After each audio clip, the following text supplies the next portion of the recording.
tune is called Nardis.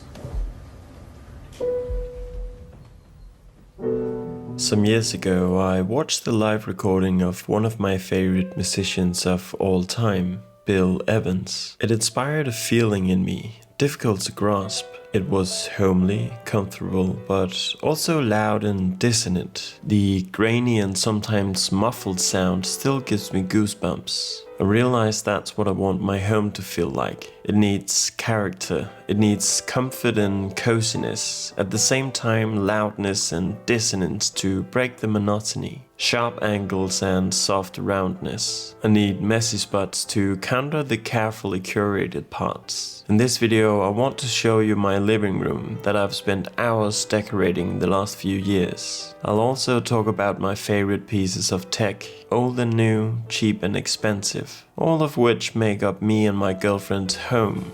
Let's begin over here. This is my turntable.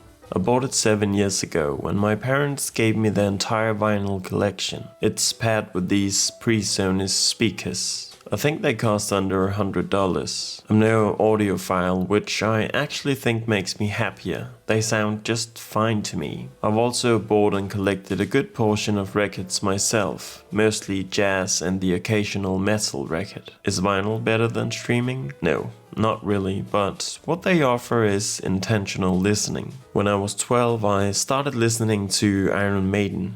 I ripped these CDs and put them on an iPod. Listening to albums in their entirety from start to finish is something I love to do, although I rarely do it when I use Spotify. That's why I love my turntable. There's just something about holding a vinyl, looking at the cover, placing it on the table, dropping the pickup and waiting those few seconds before the first song begins. It's magical. I admit it's not often, but sometimes I sit in this chair and just listen.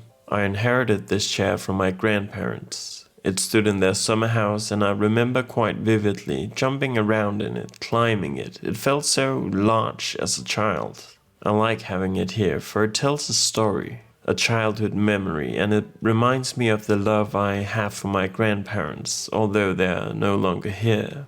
Let's zoom out a bit. This is my bookcase, or rather one of them. It's made from teak wood, probably from the 60s, when this type of wood was the go-to in Scandinavian design. As you might notice, there's something else apart from books. My aquarium. It's 3 months old now. It was a lot of fun making, aquascaping and finding something that suits the aesthetic of the bookcase. I keep a few shrimp and some nanofish. I feed them when I have my first coffee in the morning when it's still dark out. The books here are a mix of mine and my girlfriend's. It's a bit messy, but I like it that way. This is our sofa area. The couch is in the middle of the room. I love that. It's a luxury, for it demands that you have space. The wall is covered in art, again some of my girlfriend's, even some made by her, and a lot of mine. We try not to keep one style, although I really like architecture.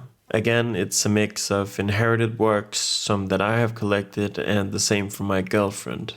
Nothing is new. We want the TV to take as little focus as possible, and art helps with that. It's a Samsung 4K something. Under it is a soundbar that I bought secondhand for just $50. It's from Klipsch, which I know is a reputable brand, at least for vinyl enthusiasts. I got it cheaply because the Bluetooth didn't work, along with some other issues, but I don't really mind. The sound is really good, at least to me. I think it's over 10 years old, but sound equipment solemnly lose their quality. Over here is our large windows and a lot of plants. I love plants. I love how they look and I love taking care of them. Although the winter months have been rough on them, but they will flourish once again when spring is due. This is my bookcase. Only my books are here. I also inherited this from my grandparents, who had a custom made for their bedroom some 80 years ago. I haven't read all of these books, but definitely most of them. Books are probably the oldest tech in here. If I had to do one thing for the rest of my life, it would be reading. It gives you perspective, empathy and knowledge in that order.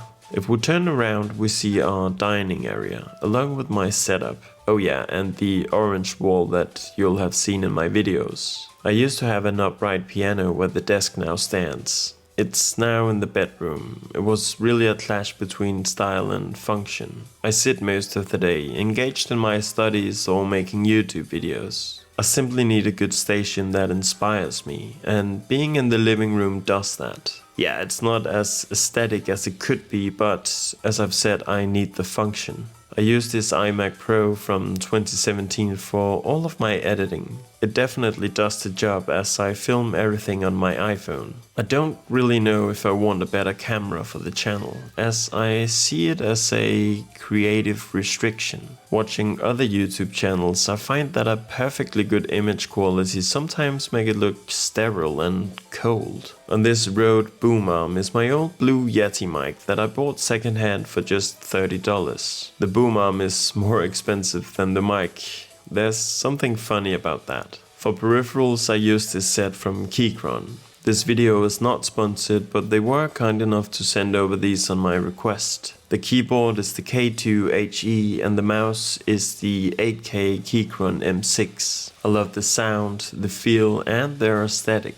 The mouse has a silent and satisfying click, and the extra buttons make a big difference when I edit. I also find that I can write faster and more precise with the keyboard. It's my first real mechanical keyboard and damn, it feels good. Having good quality peripherals is a luxury, but I've never thought about it that way. It's funny because I've always spent a lot of money on proper stationery for my studies or when I draw, which I do a lot too. Seriously, thank you Keychron for sending these. That wraps up this tour. I hope you liked it. This video was an idea I had even before I made the channel, but what made me make it today was a comment on my last video. It really made me think, cause I think he's right. I have been more critical lately and the videos might have felt less cozy and chill. I won't stop making such videos as it's really what I know how to do. I mean, studying at university is all about being critical of power structures. Still, I think more chill videos with less anger and critique should be emphasized once again on the channel. Thank you, viewer. You made me think. I've made a lot of videos recently. There will be less in the months to come as I start a new semester. I'll be studying social linguistics and AI, which I'm very excited about. There'll just be 1 or 2 videos a week. Thank you so much for watching, and a special thanks to Zeus, Justin, Yen, Afraries, Cal, Lester and Nick's PC Shenanigans. You too can become a member of the channel, if it's financially responsible of you. Right now there are 2 tiers with different perks, but in addition to these, all members are invited to join a VIP channel in the Discord. Okay, bye.